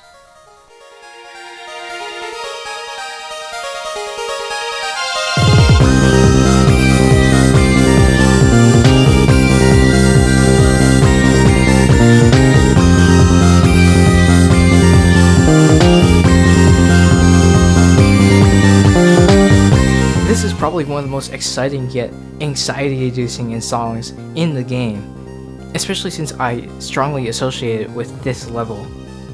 I honestly don't have the words to do this song, or this chapter justice, but all of this makes this chapter one of my favorite parts of any game ever, and it needs to be played to be believed. And to top it all off, you can do this.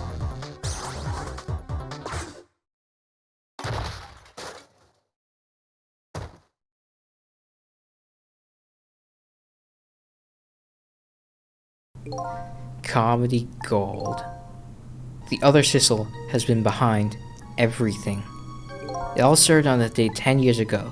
He was being interrogated by Cabanela, an amateur detective at the time, who was stupid enough to not only leave him completely unguarded in the interrogation room, but he left his loaded gun in there. As someone who likes to keep a completely spotless record now, it only makes sense that he made the biggest fuck up imaginable in his earlier years. This is what allows the other sister to escape, taking Lin hostage in the park, and getting him impaled by the Temsik meteor, which is the source of the powers of the dead. The pigeon guy, who was a coroner for the police, tried investigating the corpse, and found that it was completely invulnerable. Despite no signs of life, the body couldn't be physically harmed in any way. And while Pigeon Guy wasn't looking, it just got up and escaped. He's the one who killed Zhao's wife. He leaked national secrets through a rock concert. He torched the chief commissioner's office. He forced the justice minister to sign off on Zhao's execution. And he forced Lin to make herself look like a murderer, all in an attempt at revenge, and possibly more? Shortly after killing Zhao's wife, he got in contact with the foreign country of Blue Guys and made a deal. Together, they were to wipe out all knowledge of Temsik, while being able to claim the power for themselves. And tonight was the night it was all supposed to go down. But thanks to Inspector Cabanella, who became head of the Special Investigation Unit, to funnel all resources and research into the manipulator case, and with the help of our pigeon guy here, they were able to figure out quite a lot about this other Sissel and the deal. Remember the medical examiner at the beginning of the game? He was with the Blue Guys the whole time, and was going to deliver the corpse back to Sizzle, but apparently Cabanella just bought the corpse off of him, which is how he ended up back here in the superintendent office. Cabanella actually did all of this, climbing the ladder, keeping a spotless record, having control over the police, doing everything he could to solve the manipulator case, all in an effort to prove Zhao's innocence. Oh my god. Of course, that explains everything. He's gay. After getting Lin and Zhao caught up on the situation, Lin apologizes about all the things she said about Cabanella earlier. Zhao, as a free man, dons his detective coat once again, and the whole crew sets up an operation to put an end to the other Sissel once and for all. You wanna know the most batshit insane, and honestly the stupidest part about this whole thing? Earlier, when Cabanella caught Zhao outside of the prison, he gave him what, at the time, seemed like a really shitty gift. Well, it turns out, it's actually a radio transceiver. And the bullet he shot into the other Sissel? Apparently that was a fucking signal transmitter. Cabanella must have known this guy was coming to kill him tonight. And whether or not he was gonna make it, he set up everything in motion for Zhao or someone else to crack the case in his place. But why did he do all of this if he was just gonna let the justice minister carry out his initial execution order? Why did he turn Zhao in when he escaped from jail? Well, that's pretty simple. Because it's against the law to escape from prison. Huh. Anyway, Lin and Zhao are able to track the other Sissel to his rendezvous point with the blue people, who have been hiding out in a submarine this whole time. Just for a moment, we're hooked up to the communication line and can jump onto the ship when...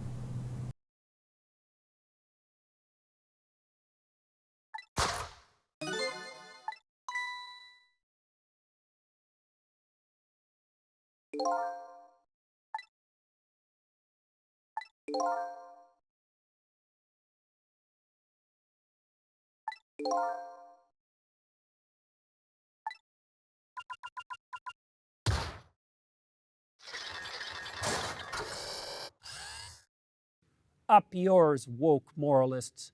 We'll see who cancels who.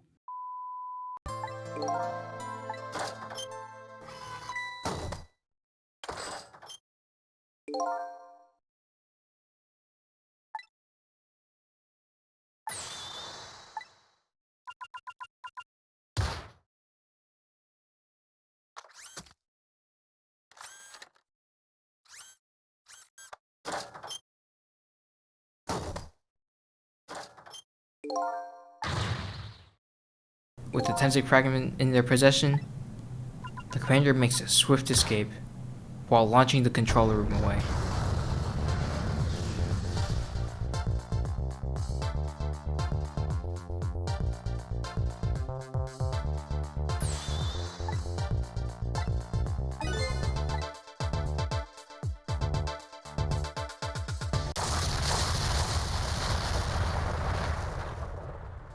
That sure as hell doesn't sound good, though. By the way, Lynn wasn't in that room with Child. I wonder where she...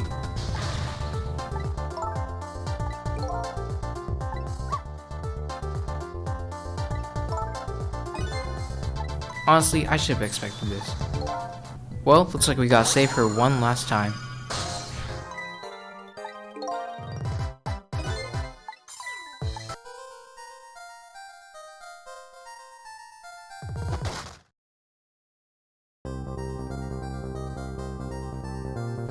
I talked about it before, but there's something so unsettling knowing that there is this other us, who's stronger than we've ever been, and uses that power to be a monster. Like, possessing Camilla here to try and kill Lynn. Of course, that's not what actually happens. Yeah, it turns out after leaving, the commander set a torpedo to hit the submarine, successfully cheating the other Sissel out of whatever deal they had going on. So now we have to hitch a ride onto the torpedo to defuse it. This is the only time you actually go into a more technical device to mess with the inner workings. And this is also something I wish was more reoccurring, because it just kind of makes sense. It would be pretty cool to work within other machines and stuff. But you know what is a cool reoccurring bit? I pointed out like only once, but there are a lot of rats in this game. They could just be hanging out, or subtly hinting you towards a solution, or being terribly abused as a part of the solution to a puzzle. But here, this rat is straight up in the way of the safety mechanism for the torpedo. It might not even be something that you notice, up until it's such a prominent obstacle right here, right when it matters the most. So unfortunately, the torpedo still hits the submarine, not blowing it up, but still causing serious damage. Lynn and Camilla are alive, but the situation is dire as the room starts to fill with water. You and Missile must slowly but surely guide Lynn out of this room before they drown. And once again, we're treated to an absolutely brilliant level. The atmosphere is tense, the puzzles take full advantage of Sissel and Missile's cooperation, and it's all going down while this stellar music plays.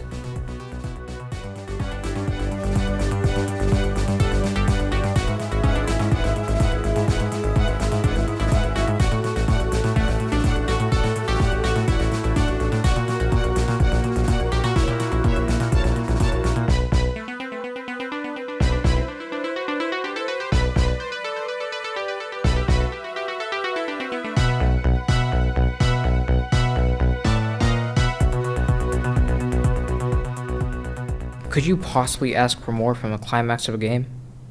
Well, you better be asking for more, because this is barely the end of things. Even once we do escape, thanks to a certain other us that was left behind, it's no use, as the submarine continues to sink to the bottom of the sea. Everyone is truly at their lowest point. Sissel, without a single lead as to his true identity, nor a way to pursue it, sheds his appearance, no longer wanting to cling to the face he knows can't be his. The other Sissel, who will shortly be name dropped to be O'Meal, so that's just what I'm gonna call him now.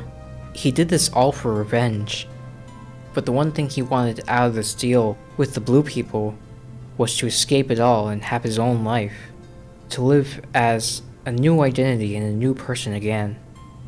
But here he is, incapable of escaping, no longer hungry for vengeance, as it wouldn't do anything for him now.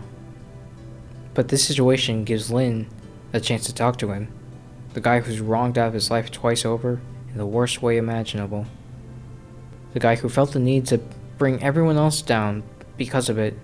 It's here where Lynn, in her last moments of life, sinking into a never-ending darkness, tells Yomiel she starts to understand the pain he has endured. It's ultimately a very bittersweet ending, as they sit in their underwater coffin without an ounce of hope left. Unless... well, Yomiel doesn't realize he could just possess a fish and swim out of here, right? Like, that's definitely something he can do. Not to ruin the moment, but Just wanted to point that out because I thought of it. But anyway, there seemed to be a reason the blue guys separated the control room from the sub. Why would they go through the effort of doing such a thing? Unless there was something that could foil their plans. With one last idea and one last shred of hope, Lin is able to track down the location of the control room with the radio transceiver and send Sizzle, Missile, and Yo Meal on a spare functioning torpedo to go investigate. We find Zhao dead, and with all of us here, we're able to tie up at least a few loose ends. Yo Meal was initially a genius programmer assigned to a huge government project. Once things started looking fishy and weren't going right, he was taken to police custody as a prime suspect. He didn't do a damn thing, but since Cabanela wanted to prove himself to his higher-ups, he went really hard on him during the interrogation, making him feel hopeless. Of course, he found his way out, and that's how he got to the shit show of a death that we've heard about like 4 times at this point. As mentioned before, the Temtic meteor is the source of all powers of the dead. That's actually how Missile got his abilities, since he died right next to the source. And while Yomil died from the Temtic meteor piercing his body, it being lodged into him kept the state of his body in between life and death. Not being able to change, invulnerable to cuts, burns, rotting, everything. The blue people already did all their research on the powers of the dead, but they went through the effort of making a deal with Yomil because they couldn't get their hands on the source. Ever since that meteorite crashed, that park has been under strict surveillance from the government. No, that guy's not an agent. But there are actual agents stationed there to protect the meteor at all costs. And it's why the park's being turned into a housing site to further cover up the meteorite. Well, anyways, that's enough info dumping. Let's save Jowd. This puzzle is actually...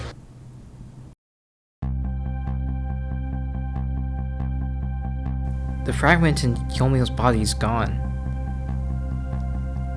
He's no longer suspended between life and death. Now a simple corpse, he sits here dead in this room. But if Yomil technically died by the meteorite 10 years ago, does that mean yes it does. I would go on talking about this more seriously, but the game already really wants you to know that this is a thing that you can do. As if it wasn't such a clear and obvious option. Look, come on, it's the very end of the game. I think you can cut a few lines of dialogue in this last part to let people figure out this whole thing for themselves. Anyway, this is the very thing the blue people didn't want to happen.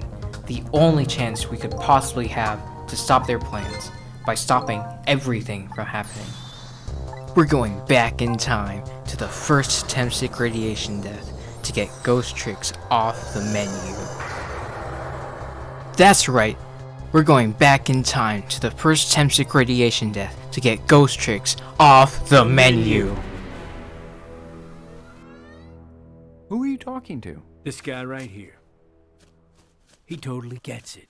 Look, see how he's nodding?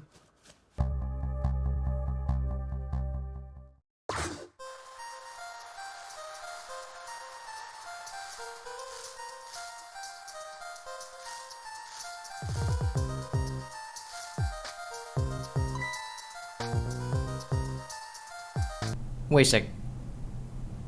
The whole reason Lynn was in this park, the whole reason she was here to be taken hostage, the whole reason she's the key to everything tonight, is because she was cooking sweet potatoes? Huh? Okay, of all the ridiculous stuff in this game, this absolutely takes the cake. What kind of kid cooks vegetables over an open fire in a public park as like a form of entertainment? I don't know, am I missing something? Did I miss out on something that every other kid has done? Is it a Japanese thing? It can't be a Japanese thing. Cooking in a public park? Not even grilling. Just getting a bunch of leaves together and starting an open fire. If that came from Japan, that'd be in a folktale where a yokai asks you if you want any food and it, I don't know, rips out your heart or something. I mean, I'm not trying to dismiss this whole idea outright. In fact, Comment down below your favorite public park vegetable roasting experiences, if you have any, of course. Anyway, I will fully admit that this puzzle isn't exactly the climax I was expecting. It's definitely a challenging puzzle, but only because you had to do everything perfectly. Like, there's so many precise steps to take here, that there's no room for error. And you'll know why almost right away, if you fuck something up. So you'll probably be racing a lot here during this final chapter. So anyway, we swap the statue to mess with the trajectory the meteor fragmented.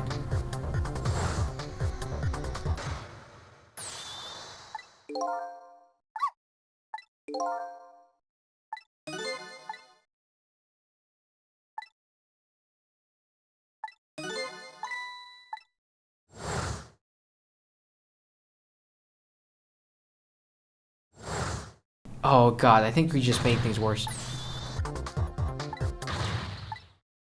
Oh god, Zhao, you fucking idiot. Oh, we made it so much worse. It's so Jover. No! Missile refuses to let her efforts go in vain. He swaps the bullet with a sweet potato and oh my god! In this tiny sliver of time we have left before Lin gets crushed by the statue, we do everything we possibly can. Sissel launches a sweet potato near the statue.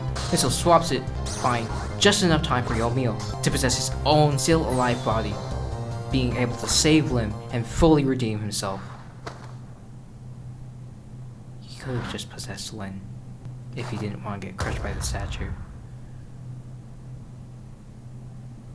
It's over. It's actually over. Everyone's mostly safe and everything will be okay. And it's now when Sissel finally learns the truth.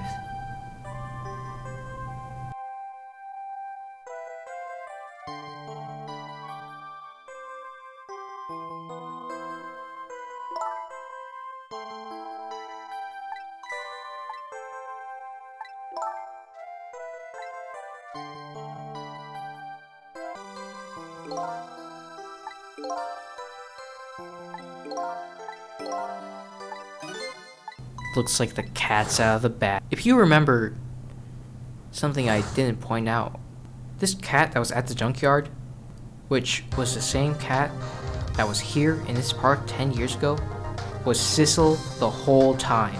In the initial timeline, Yomil with his ghost powers and no memory of what just happened hitched a ride with Sissel. Something I didn't explain about ghost tricks because it kind of isn't important when talking about like the game itself, is that ghost tricks can grow and change over time. Initially, Yomil could only possess and manipulate small creatures. He couldn't do anything like control a whole dead body right out the gate. By the time he did get used to his powers and regained his memories, he was too late to go back to his fiancée, who never knew the fate of her lover, and took her life after some time had passed. Yomil went through these 10 years holding so much hatred for the world, with only one friend, the stray cat who took care of him, and who he named after his dead fiancée. When Yomil tried to make Lin shoot him, Lin actually pulled off a miraculous feat of willpower by resisting his possession, unknowingly killing Sissel in the process. Since he died within the vicinity of the Temsik fragment in Yomil's body, and since he didn't see his own body because this is a 2D game, and that's just how it works, that's what kicked off this whole thing. But now, with every loose end tied up, we can go back to see the future we've created for ourselves.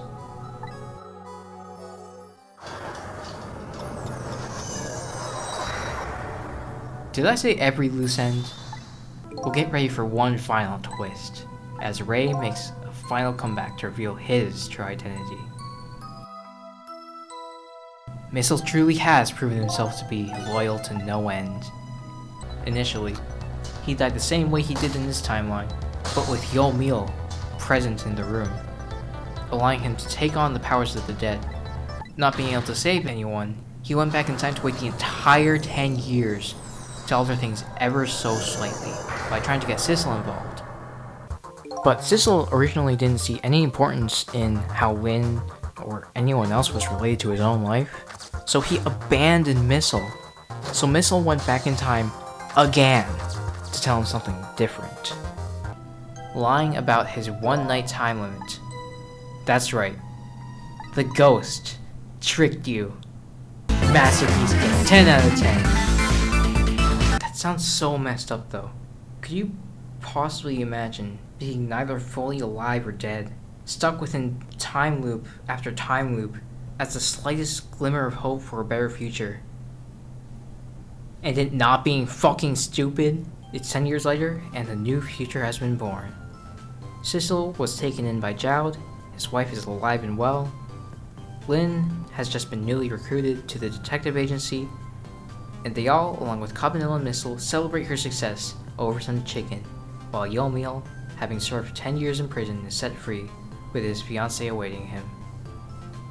It makes me wonder though, does anyone remember what originally happened? It seems like unless someone went with you to experience you saving their or someone else's life, they wouldn't remember anything otherwise. So Cecil and Yomiel obviously remember everything. But does that mean Jowd remembers things? Does that mean Missile remembers things, even though he wasn't even born yet? And it doesn't matter, that Tem6 stuff is all behind the menu.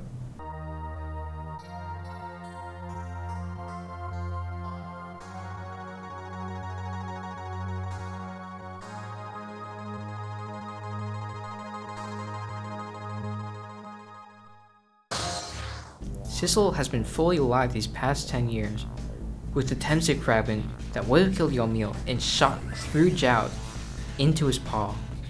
Is no one going to discuss the issues and ramifications that come up because of this? Cecil is just an immortal cat now.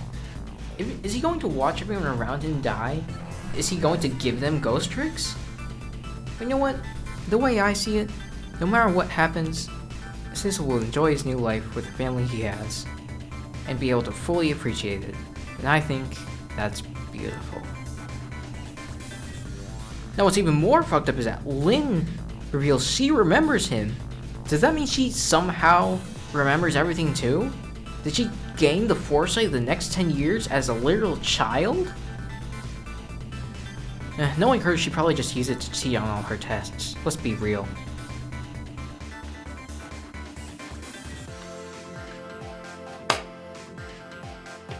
Well, that was Ghost Trick Cram Detective.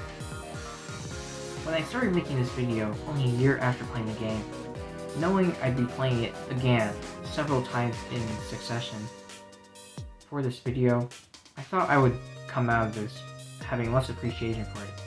But honestly, even though there are some issues that have come up since I first played the game, I think I actually love this game a lot more. The uniqueness of its gameplay is unmatched, and its design and ideas continues to surprise and impress until almost the very end.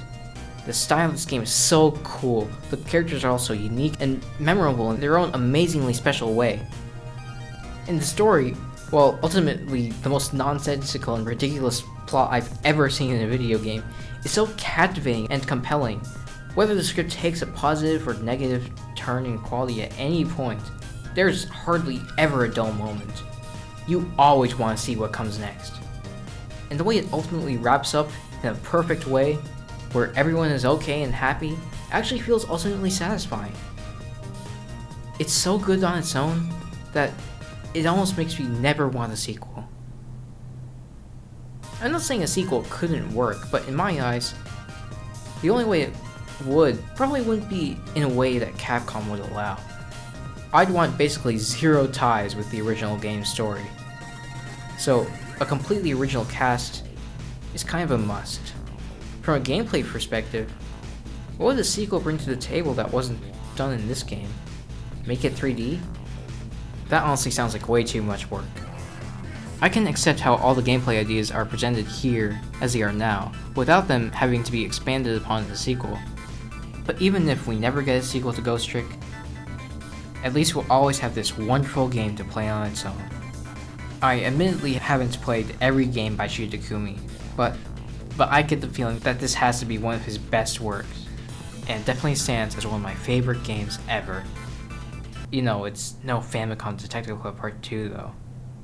If you have made it through this entire video without playing the game for yourself, I still highly recommend you do so. You'll notice and appreciate tons of things I purposely left out of this video, like the many hints foreshadowing Cecil's true identity. So please, just go play the game. Like I said, if you have a modern console, you can play this game, and that's something you really should take advantage of. Well, I think that's about it for me. As usual, thank you very much for watching. Now is probably the part of the video where you say, oh, who knows what's in store for the rest of this channel. But I actually do have a very big project lined up that is pretty important to me. So I hope you look forward to that. But yeah, I have big plans for the immediate future of this channel, so you might want to stick around. Things are going to get interesting.